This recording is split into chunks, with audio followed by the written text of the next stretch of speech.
State of mic check. Everybody sounds good. Fantastic. Thanks, sir.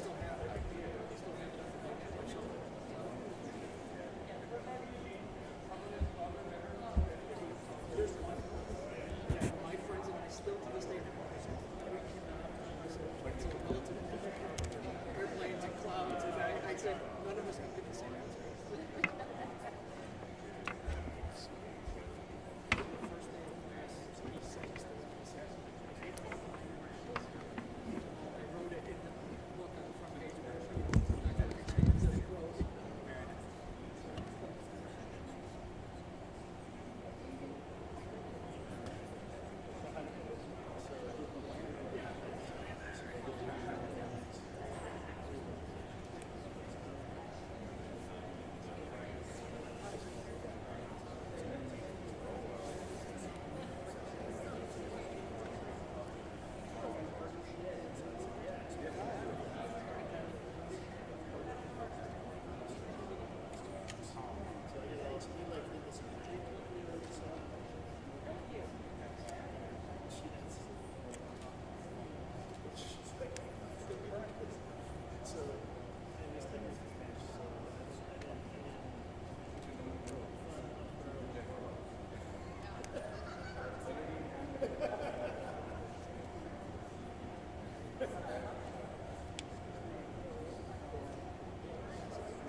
You're still fine. Yeah.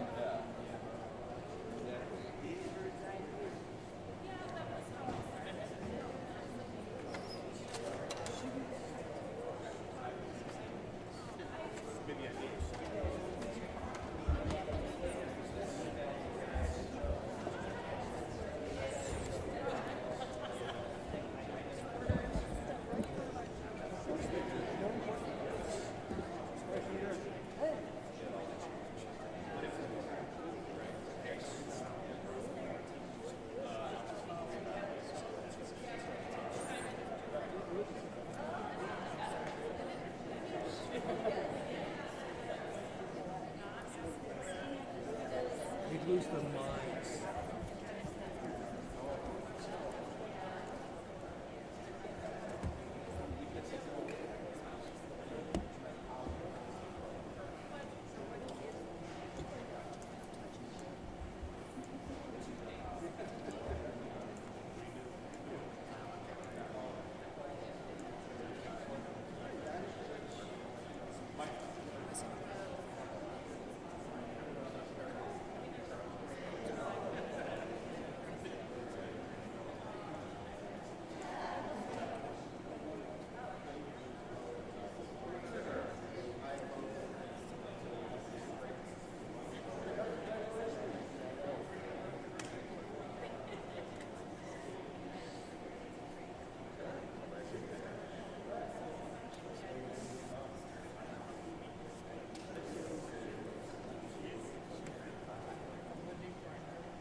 All right.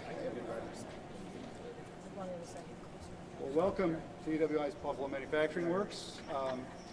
We were launched with funding from Empire State Development and opened our first facility in 2015 on the medical campus. And we then moved to the Northland area in 2019 to expand our space and offerings. Over the past 10 years, we've continued to build and leverage that investment to benefit our local manufacturing community, and as we all know, it's the backbone of our economy.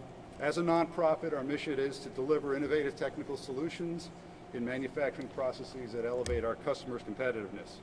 Take a look around you. VC friend of mine likes to refer to this as the future of manufacturing. You're looking at cutting-edge technologies for additive manufacturing, automation, measurement and data science, and inspection and repair. It's really unusual to have all of these technologies under one roof, and it's even more unusual for that roof to be located in Western New York. In fact, our latest addition is the only metal 3D printer of its kind in the United States, and it was only by collaborating with UB and the World Trade Center that we were able to help the manufacturer export it to our shores. So, and that's one of the things I've noticed about upstate New York. There's a lot of interest in collaboration and working together. So we're really excited to host everybody today to showcase another example of how our longtime partners are collaborating to attract as many resources as we can to Western New York to boost the manufacturing sector. We're doing this to elevate our competitiveness on a national and global level by investing in leading-edge technical innovation.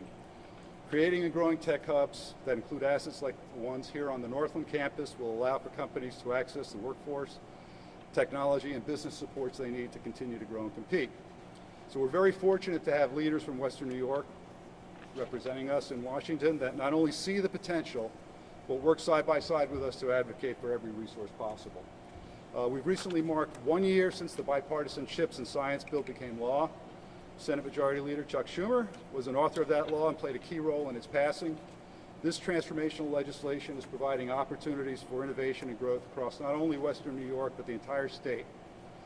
So I would now like to give a warm welcome to Senator Schumer and thank him for his ongoing support of the manufacturing sector. Thank you, Henry. Thank you so much. It's great to be here today with so many great people. I'll introduce them in a minute. I just wanted to say a brief word before we get in today's exciting and wonderful news. A bit of a sad note.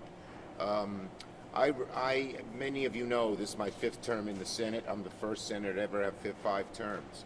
But when I first ran, and no one thought I could beat Senator D'Amato, there was a stalwart group of people who helped me, who knocked on doors, who introduced me to Western New York, etc. One of them was Camille Brandon, who we lost just a few hours ago. Yes, she passed away. And Camille was a great lady, a friendly lady.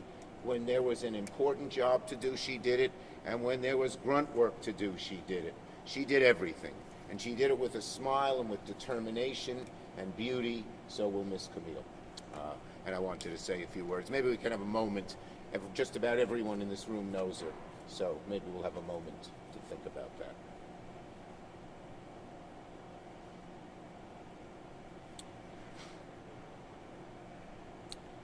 Okay, let me first introduce so many of the people here today. Speaking, we heard from Henry. After me, you'll have my partner in helping Western New York in so many different issues, Brian Higgins. We are really thrilled to have Sanjay Malhotra, CEO of Micron Technology, in our new semiconductor superhighway. They're going to be the anchor at the eastern end, as Buffalo is the anchor at the western end. They are building the largest chip fab plant in America, period. It's huge for what we're announcing today, and it's really nice of Sanjay to come. You don't often see a CEO of a Fortune 500 company showing up at something like this, but he cares a lot about making this happen. We have our great county executive, Mark Polenkars, who's always been instrumental in helping jobs in Western New York.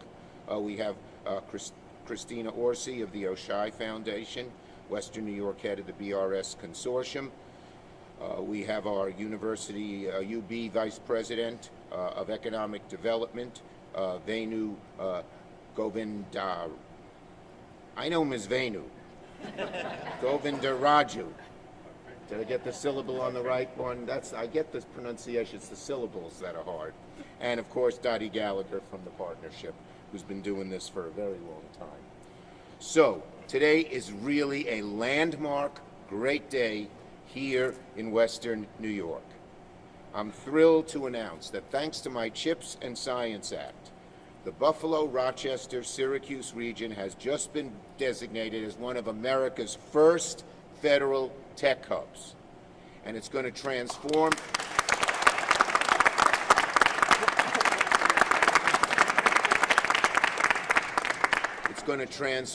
the I-90 corridor from Buffalo to Rochester to Syracuse into America's semiconductor highway. This was one of the most competitive awards in the country. Over 400 communities applied, or groups of communities applied, but only 31 were given the designation. It's a once-in-a-generation title. Starting tomorrow, new tech companies that are looking for a place to locate are going to start looking right here in Western New York, because we've been designated a federal tech hub. It's going to have huge benefits. There's no greater national spotlight. We resolved in the Chips and Science Act that we didn't want to just see San Francisco and Los Angeles and Boston and New York City get all these new tech jobs. That if for the good of America, they should be spread around. And there were so many places that were being ignored. But most of all here in Western New York and upstate New York, because we had everything. We had a great labor force, as exemplified by what you're seeing right behind me, top notch. We had cheap water from Niagara Falls. We had great electricity, low-cost electricity, reliable. We had shovel-ready sites. And we had the majority leader of the United States Senate. And you put it all together, and we should be one of the places that tech companies want to locate. But you know, in this hubbub world, when they hear about Silicon Valley and they hear about this, they don't pay attention. Now they will pay a lot of attention to us. And standing next to me is a great example of that, of why we are becoming the semiconductor superhighway. Sanjay, the CEO, Sanjay Mehrotra, the CEO of Micron, who I'm proud to welcome to Buffalo. Get to know him well. He's going to need a lot of Buffalo personnel to hire in his huge new $100 billion chip fab plant. Both construction workers will benefit. You know, construction workers can travel, and there's not enough of them in Syracuse to build a plant. But also, there will be supply chain companies that benefit right here in Western New York. Lindy, who's represented here, is already benefiting because of their need for gas. We just had another new supply chain company locate here, the major packaging plant in the world, Edwards. They package the chips. They figure out how to put all those little chips on one of those big wafers. They're the biggest in the world. They're an English company. Where did they choose their first place to locate? Genesee County, right between Buffalo and Rochester at the stamp plant. And they're already employing 600 people. And those stories are going to be repeated over and over again. So this is jobs, jobs, jobs, good-paying jobs, high-skilled jobs, the kind of jobs that Western New York has always, always been in the lead on. Tech hubs are designation meant to show where the federal government believes the next Silicon Valley could be for our industries, for our future. And out of everywhere in the country, Buffalo, Rochester, Syracuse is about the best place. I know there are 30, we're the best.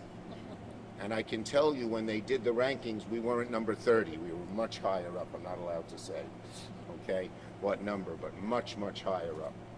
And this is just the day it so pained all of us when we saw across upstate New York, and certainly here across Western New York, when the jobs left, when American, when American Axle or Bethlehem Steel left here, when Carrier left Syracuse, when Kodak shrunk in Rochester, and the kids who loved being raised here and went to good high schools and good colleges would go to the airport and wave goodbye because there weren't the jobs here. That was part of the saddest part of being a Western New Yorker, which we're so proud of. Now the kids are coming back. And they know there are jobs here, good paying jobs, and the beautiful life of Western New York can of course be supported by good paying jobs. And that's happening.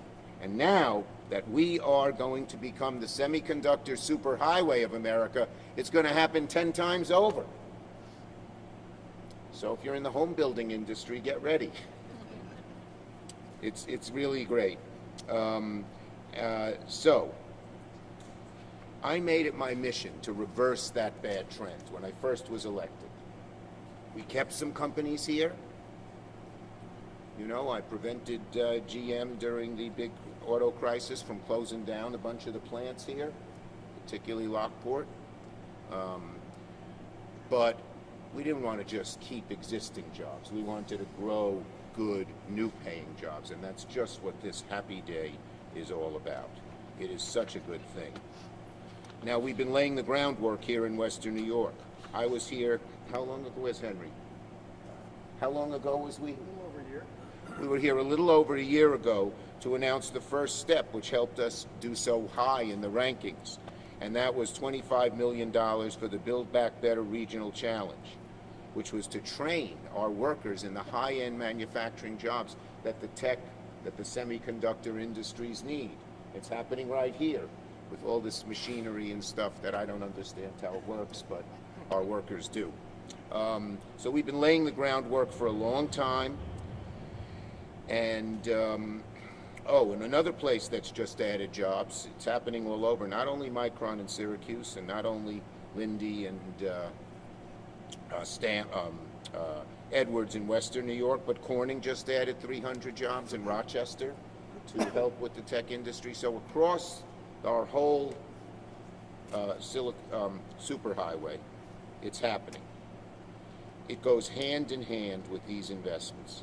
So what does this designation do? First, as I said, when companies, new tech companies, are looking for a place to locate, one, they want to be somewhat near Micron, which I said. And Micron, there are 4 big chip manufacturing endeavors in America. 3 make what's called logic chips. Now, those are very important, but only 1 American company makes memory chips, Micron. And the memory chips are the chips that are needed in all this new AI stuff, in all this new technology stuff. So Micron is, in my view, the #1 company, and to have it here in upstate New York on our semiconductor corridor is great. But new companies are going to come and locate. Some because they're supply chain,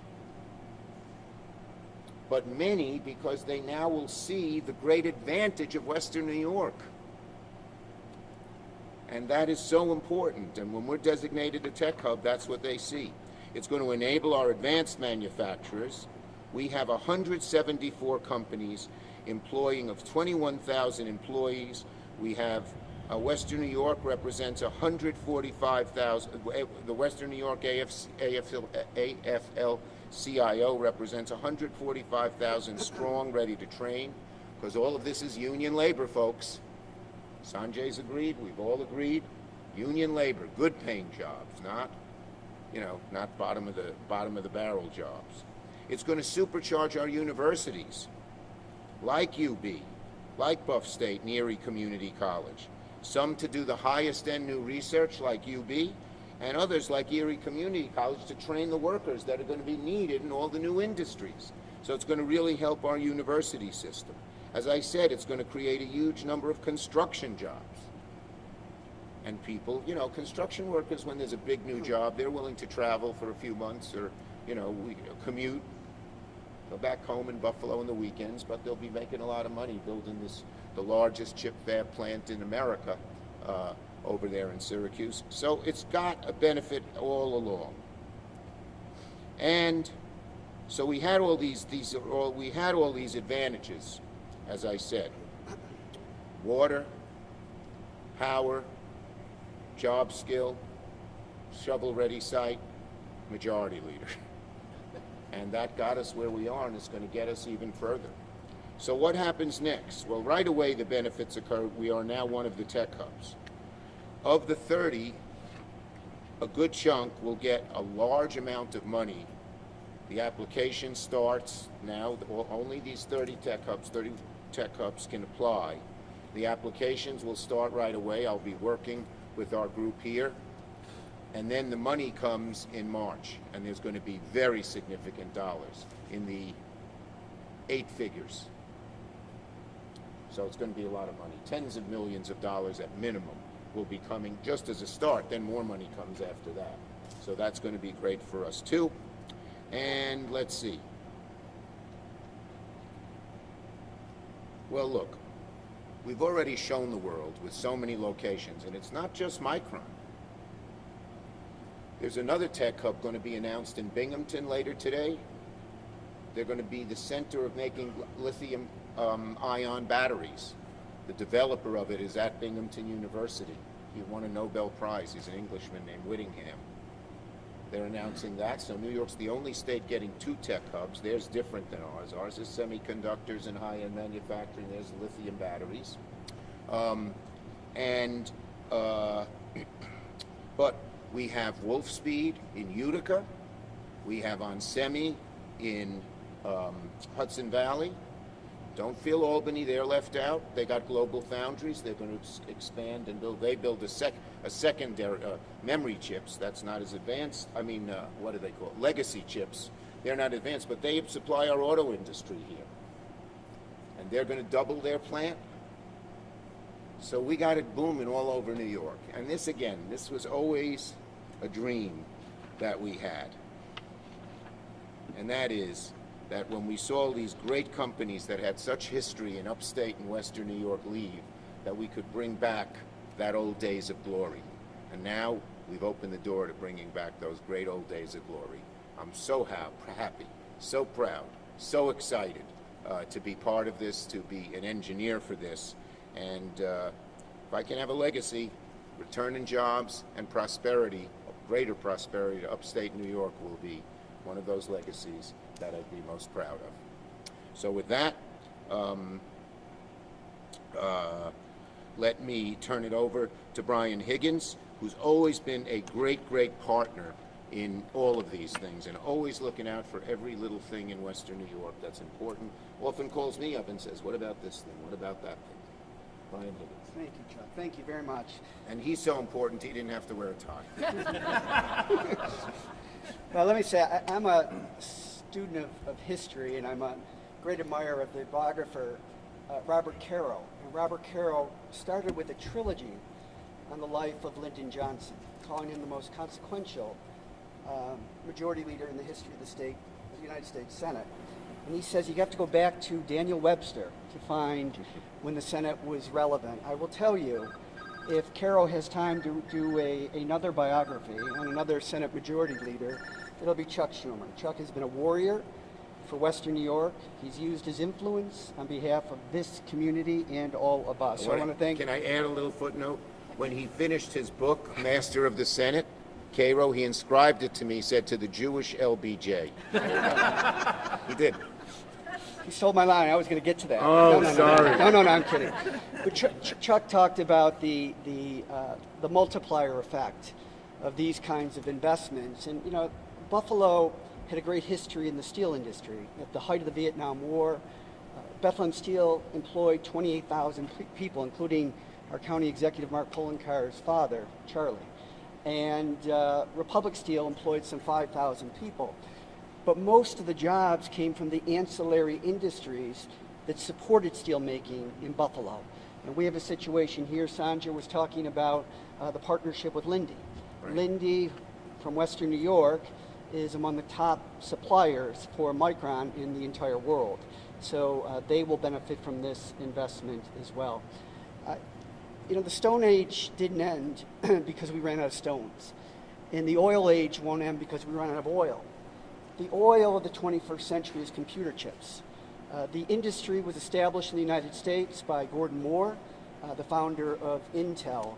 Moore's law, the power and speed of microchips doubles every 24 months. We made 40% of all the microchips in the United States. Today we make 12%. We design them, but we send them elsewhere to Asia to get manufactured. Today, with this investment, with this announcement, Buffalo, Rochester, Syracuse, one of 30 out of over nearly 200 applications. This is a good get. This is a good get. And this will fundamentally change the economy of not only Buffalo, but Rochester and Syracuse as well. So we want to thank Sanja. Micron has 43,000 employees worldwide. It's a great boost of statement of confidence that you have in our community, in our government, and the workforce of Buffalo and Western New York, and the great resources that we have in this community. Low-cost hydroelectricity, an abundance of fresh water, all of which is essential to chip manufacturing. So thank you for being here. Thank you. And I neglected to mention, thank you, I mentioned the speakers, but I didn't mention the other folks who were here. Stephen Tucker, of course, CEO of Northland, the Workforce Training Center that does a great job of training people. Peter Ahrens of the Manufacturing Alliance. Jacqueline Hall, I know what this, oh golly, sorry. You know, this is my secret to success. Does everyone know that? I talk to people, I don't email. Every one of my 50 senators. How did I get all that done with only 50 senators running from Bernie Sanders to Joe Manchin? I told everyone, call me. Do not email me. Do not call my staff. When you have a problem, call me and we'll work it out. And it works. So I recommend, you can't buy one of these anymore. But I bought 20 of them. I've lost 2. The phone stays good, the hinge goes bad. Anyway, sorry. But it keeps ringing, for which I apologize. Hold on. Okay. I mentioned Peter. Jacqueline Hall, who's the executive director of the Workforce Investment Board, and somebody who's really been a beacon in looking out for this and talking to me about it, because of course he's a publisher of a newspaper, but a very important booster of Buffalo. One of the reasons Buffalo is a community that sticks together has a really good news. So many in other cities are losing their newspapers, or their newspapers are greatly declining in the number of workers. But the Buff News, while it's had its a little bit of rough times, is the glue of this community and has been a great pusher of this. And I thank you, Tom, for that as well. With that, let me call on somebody who needs no further introduction, one of the great CEOs in all of America, one of our leading companies in tech in the whole world, and that is Sanjay Mehrotra of Micron. Thank you. And he's coming to Buffalo and to Rochester and Syracuse with us. That's how much he cares about this. Thank you, Senator. It was really, truly an honor and a privilege for me to represent Micron today here on this very happy, very special day. It was a year ago that Majority Leader Schumer, Governor Hochul, and I announced the largest semiconductor facility ever planned in the United States, an investment in the heart of New York. With expected grants from the CHIPS and Science Act, Micron plans to invest $100 billion over the next 2 decades, building a mega fab semiconductor memory manufacturing complex that will create 50,000 good-paying New York jobs over the next 20-plus years. The semiconductors we build, memory chips, handle the information that makes modern computing and AI possible. These fabs will be a critical part of Micron's manufacturing global network, creating leading-edge chips for the most demanding applications worldwide. We are doing what many thought just a few years ago as impossible. Over the last 30 years, foreign countries have made significant investments that incentivize semiconductor manufacturing overseas. US sites were simply unable to compete effectively against these incentives, and manufacturing steadily moved overseas. The CHIPS Act promises to make the US, and New York specifically, a competitive hub for leading-edge semiconductor manufacturing. This bill, and what we are achieving because of it, has potential to revive America's technology manufacturing leadership. We are grateful to President Biden and Secretary Raimondo for their vision and leadership of CHIPS. And it is Leader Schumer that really helped ensure CHIPS became a reality. He was a fierce advocate for the CHIPS Act and for the state of New York. I must also thank Governor Kathy Hochul, whose steadfast vision and belief in this project led her to pass the Green CHIPS legislation here in New York. We wouldn't be here without that legislation. And I'm today really thrilled to see this region announced as a tech hub. We anticipated that over $100 billion investment would help inspire other technology leaders to choose New York. In fact, we see the opportunity for a 300-mile tech corridor stretching from Buffalo to the Hudson Valley and even New York City. Micron's partnership with Buffalo is just beginning, and the region's designation as a tech hub embodies the vision of why Micron is here in upstate New York. This corridor uniquely qualifies to drive technology and innovation in leading-edge advanced semiconductor manufacturing for future generations. Buffalo and the Niagara Falls have historic roots in manufacturing and innovation. After all, Nikola Tesla's experiments here helped capture and realize the potential for high reliability electricity generation. Micron anticipates that our growing semiconductor supply chain throughout Buffalo will really thrive in this region. Micron already partners with Buffalo companies like Linde, who is already one of our top 10 suppliers. And with our investment in New York, we anticipate our US spend with Linde will increase by a factor of 10. We anticipate partnering with industrial gas, special gas and chemicals, and other semiconductor supply chain companies here in this region as well. The Northeast University Semiconductor Network, which Micron has launched, begins in SUNY Buffalo by leveraging and scaling their strong materials and chemical engineering departments, which are really essential to produce the workforce that is needed by semiconductor industries of the future. And finally, I want to mention Micron's commitment to sustainability and the importance of Niagara Falls, a unique and valuable benefit for advanced semiconductor manufacturing. And on this historic day, Micron is proud to work alongside Oishé Foundation, Buffalo Niagara Partnership, University of Buffalo, Invest Buffalo Niagara, and Tech Buffalo on the New York Smart I-Corridor Tech Hub. We see significant growth ahead, driven by artificial intelligence, advanced automotive safety features, and the trend towards smart factories and smart cities, just to name a few. We see demand for memory outgrowing the semiconductor industry as we march towards the end of this decade. AI applications like ChatGPT are making data even more valuable, creating tremendous new opportunities that will accelerate demand for memory chips, the kind that Micron makes. This vision, this growth, this new manufacturing leadership will be centered right here in New York. Proper funding from CHIPS and Science Act is what will make it possible. Thanks again to Senator Schumer for inviting me here today and for his tireless work advocating to bring tech manufacturing here to New York. With the support of CHIPS and Science Act, we have a once-in-a-lifetime opportunity to strengthen the nation's semiconductor ecosystem. I look forward to bringing the future of American manufacturing and building it here with you all. Thank you. Thank you, Sanjay. You heard what he said. When you hear something like ChatGPT, they use memory chips. And they're the only American company that makes it. And in our bill, we said you have to make it in America.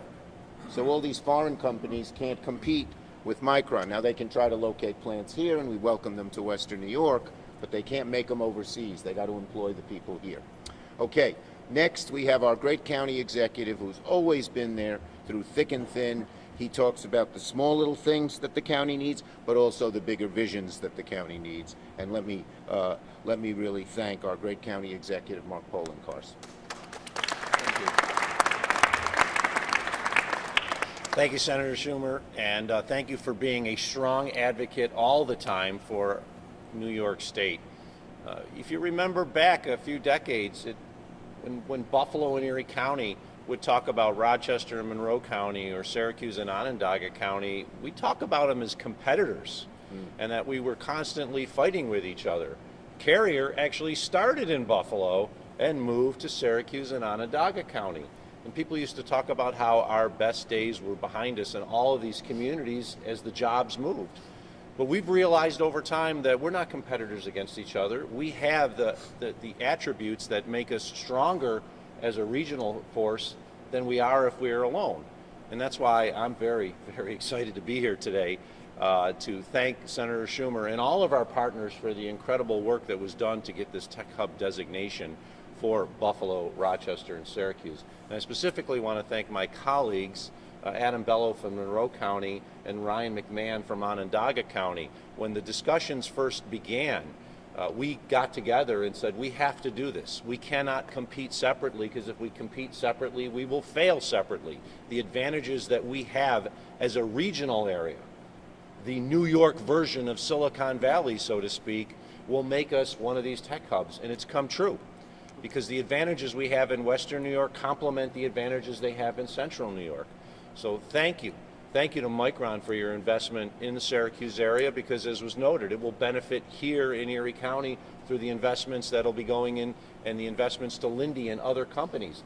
It's an example of what we can do when we get together, and truthfully, it also helps that we have the Senate Majority Leader. We cannot deny that, because I've seen over and over and over his advocacy benefiting our community. If we have an issue and we ask the senator to get on it, he solves it. If there are grants that are available, these two gentlemen bring them here to Erie County. It's an example of what happens when you have a leadership that works together to create a better community. So to all who played a role in this Tech Hub designation, thank you. This is just the start. It's the beginning. And there are great things that are going to happen with many more announcements in the future. But when they talk about our best days being behind us, I don't believe that. This is an example of we are living in the best days, and the best is yet to come. Thank you all. Thank you, Mark. And our mayor, who has also been instrumental, and he was here last year when we announced the first Build Back Better grant to train manufacturing. He just couldn't make it at the last minute, but he is certainly here in spirit and in caring about all of this, so we thank the mayor for coming. Okay, next we have Christina Orsi of the Oshai Foundation, which has always cared about jobs and manufacturing here in Western New York. Where'd she go? There you are. Thank you. I had the distinct role of being able to play the coordinator of the Western New York Coalition, and then partnering across with the leaders in Rochester and Syracuse. And first, I want to just thank Senator Schumer, because truly we would not be here today. His not only leadership in the CHIPS Act, but his dedication and support of our coalition throughout this entire process was really incredible. And also to the other elected officials, from Congressman Higgins to County Executive Poloncarz and the mayor, they quickly reached across to their partners in Rochester and Syracuse and reinforced that we are stronger together. So thank you for really your support of building an incredible coalition. The designation as a tech hub shows what we can do when we come together. And we came together from university, bringing their innovation and research talents to the entrepreneur support organizations, to workforce training, to private sector, to public sector, to labor.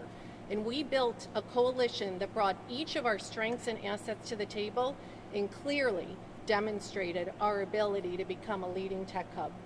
And it really shows how strong we can be when we bring together each of our collective strengths towards a unified vision of becoming really a world leader in tech and innovation. So this is just the beginning. I'm also particularly proud that the coalition from the very beginning of the strategy recognized how important it is to center equity.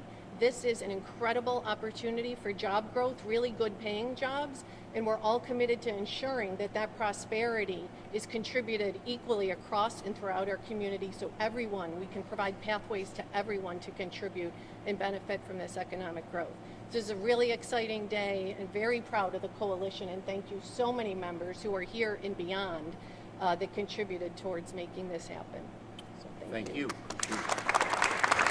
Okay, next we have Vinu Govindaraju, got it right the second time, from one of the great research centers, not just of New York State, but of our country, which has really helped us and helps us attract tech hubs, UB. Thank you, Senator. I know it has been said quite often today. This is a great day for Buffalo and Western New York. It bears repeating. On behalf of President Tripathi, it's my honor to represent UB here today. Myself and my colleagues are looking forward to this collaboration and this partnership in the consortium, which I believe is definitely going to make the Silicon Corridor be better and smarter than the Silicon Valley. So thank you. We are looking forward to all of this. We are excited to leverage UB's expertise in semiconductor technology, artificial intelligence, advanced manufacturing, supply chain management to accelerate manufacturing in the United States. Collaborations like these are vital. We will drive innovation, we will enhance national security, and will continue to prepare our students to power the professional workforce of the 21st century.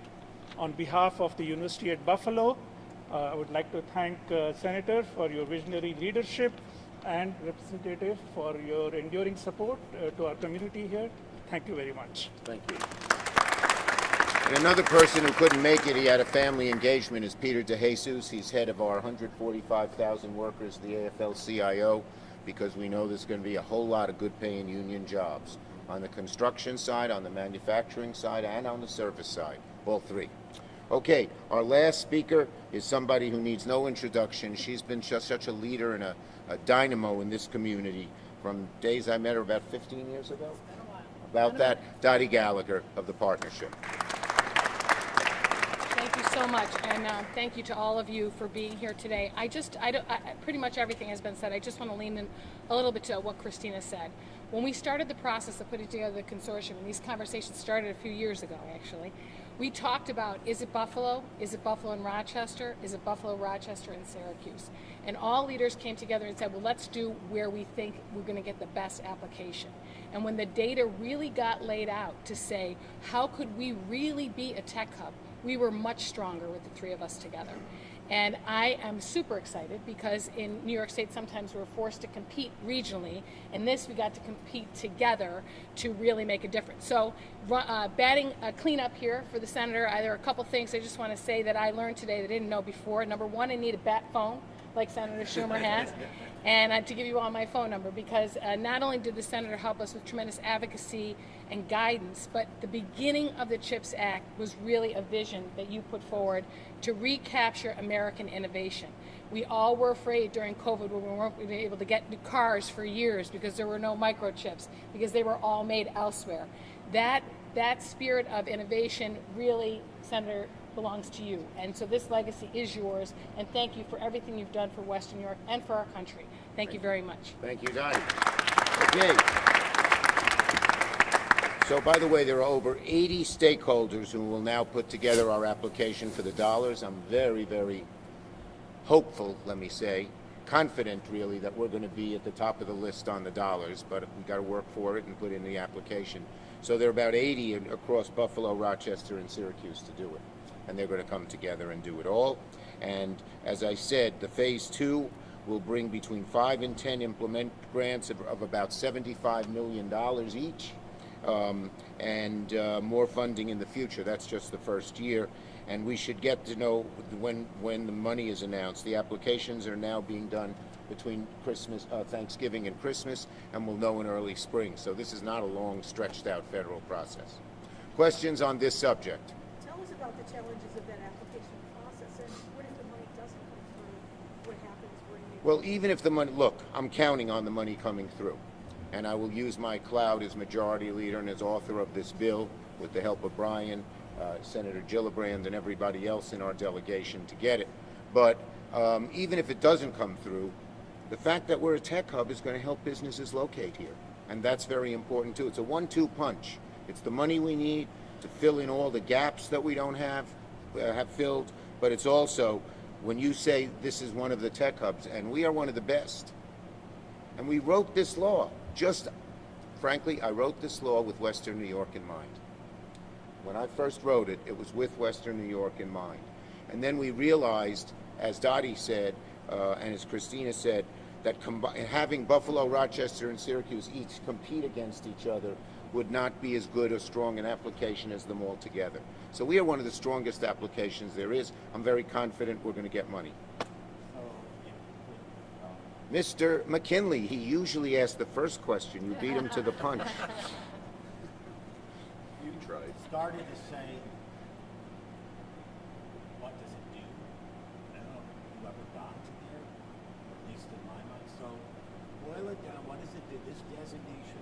A. Allows companies to access the public till to build things? Yep.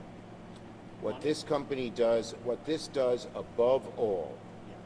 okay, is attract new tech businesses to this area.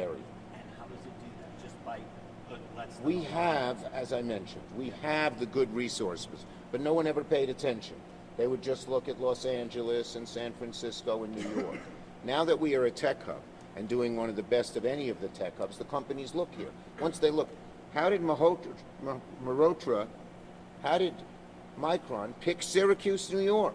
Got a lot of money to come here. Well, we also spent a lot of time convincing them. At first, they didn't want to look at Syracuse, White Pine. It took me a lot of work to say, just come. And once they come and look, they see that we are cheaper. Our labor force is not as expensive as some other places. And a nice good thing about the Western New York workforce is they stick with us. But it has the skills. So there was all of that. But now, yes, there will be money to tell companies, if you come here and let's say there's a big pipeline that you've got to build, a water pipe to get to your plant, and that's not it. We could help pay for something like that. It's very flexible in terms of the dollars, but it helps lure companies to come because other states do that and other countries do that, and if we don't do it, we won't get them. So if you get the you have this designation, you're one of 31, and that kind of opens up the No other place can get, you can't get this money without the designation. Okay? Choosing the last 5 to 10 that we're talking about now, I assume that the regions came together and submitted a large proposal to the federal government. Is there a resubmittal of a proposal Yes. now? Now there's a resubmittal. that The be first more- was why you should be one of the 31. The next one should be why you want to be first, second, third, and we're going to do very well there. So what's the difference in that application? I assume you're looking at a lot of the same things. They have to say how they're going to. The first says why we should be a tech hub. What are the things I mentioned? The second says here's how we're going to use the money to bring the jobs and make us the semiconductor superhighway. These are going to be specific asks for money in this. Yeah, but they're not going to say they're going to give $5 million to Company X, but they say here are some examples of how we can use it. So does this really mean anything if that money happens to not come? I mean, the tech hub designation? Yes, it's very good to get it. Otherwise, every one of the 31 will get some money. But we're not talking about $1 million, $2 million for us. We're talking about being one of the very top ones. They also announced 29 grants I'm trying to look up as part of this. They had the 31 designations, and then there were 29 grants. Yeah, those are We're not people who are among them. not, Does no, that matter? we don't want that. That's like $500,000 and then you don't get anything else. Okay. What kind of work did the stakeholders have to do? They work great together. At first, you know, Rochester, when I first started this, Rochester said, we want to be it. Buffalo said, we want to be it. Syracuse didn't say it that much until they got Micron, and then they said, do we want to be it?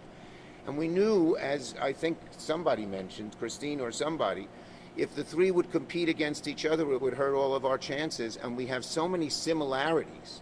Great universities in all three places, great workforce that had been trained in manufacturing in all three places, access to water, access to power, all of those things. So he said, why don't we combine it?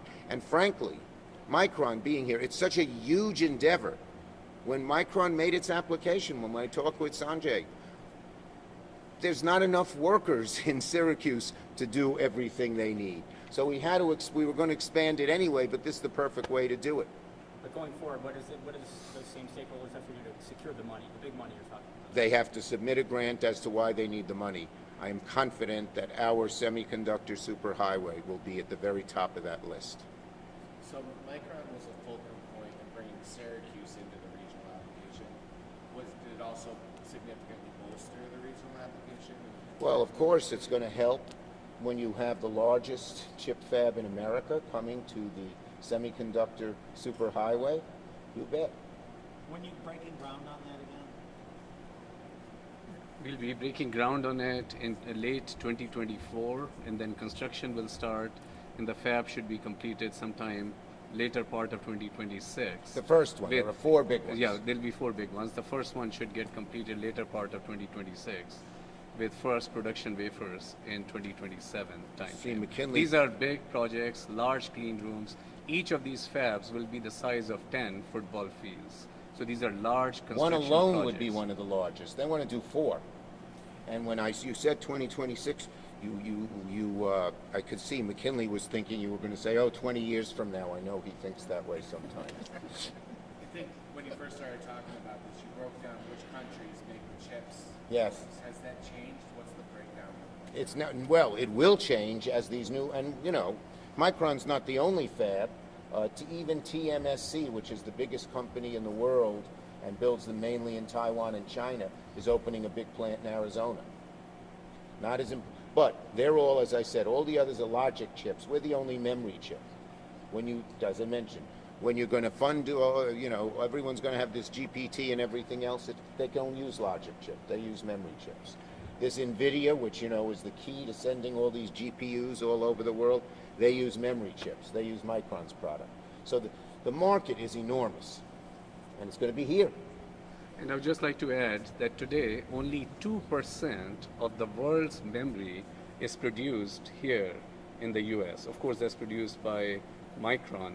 It corresponds to about 10% of our production. So that 2% of the global semiconductor memory, with CHIPS Act funding and support, and again through Senator Leader Schumer's leadership, it will take that over the 20-year time frame as we build out these fabs to 15% of the global semiconductor memory will be produced here in the US through Micron's initiative. So this is really moving the needle in terms of bringing manufacturing, leading edge semiconductor manufacturing, most precision manufacturing that exists out there to this region. And it's gonna. Taiwan at this point? Is the lion's share still in Taiwan? It's in, today, you know, bulk of memory is produced in Taiwan, South Korea, China, and Japan. What's a fab, sir? I apologize. Fabrication. You Okay. fabricating a chip. Factory. Okay. Factory to manufacture semiconductors. Okay. Thank you, everybody. Oh, by the way, one point that Sanjay makes: we're going to be exporting these things all over the world. Our semiconductor superhighway isn't just going to be supplying America; it's going to be supplying the whole world. Are you going to support the president's request for funding for Israel? Yes. Ukraine? Yes, I am. Why? I don't think you can let the totalitarian type states dominate, whether it's in Ukraine with Putin or in Israel with Hamas. So I'm supporting it. So is Mitch McConnell. It's bipartisan. We're hoping to get something through the Senate quickly. We will hope our friends in the House get their act together because the need is urgent and soon. How difficult Okay. is that? How dangerous is that for them to watch what's happening in the House from afar? Well, I'll just say, and before turning, we have decided in the Senate, McConnell, myself, and the President, so it's bipartisan, that we're going to move forward, not wait for the House to get its act together. And we think that will put some pressure on the House. Our Democratic side is all with us. It's the Republican side that's got to get its act together. But we think it will put pressure on the House to move forward because this is so important. Okay? Thank you, everybody.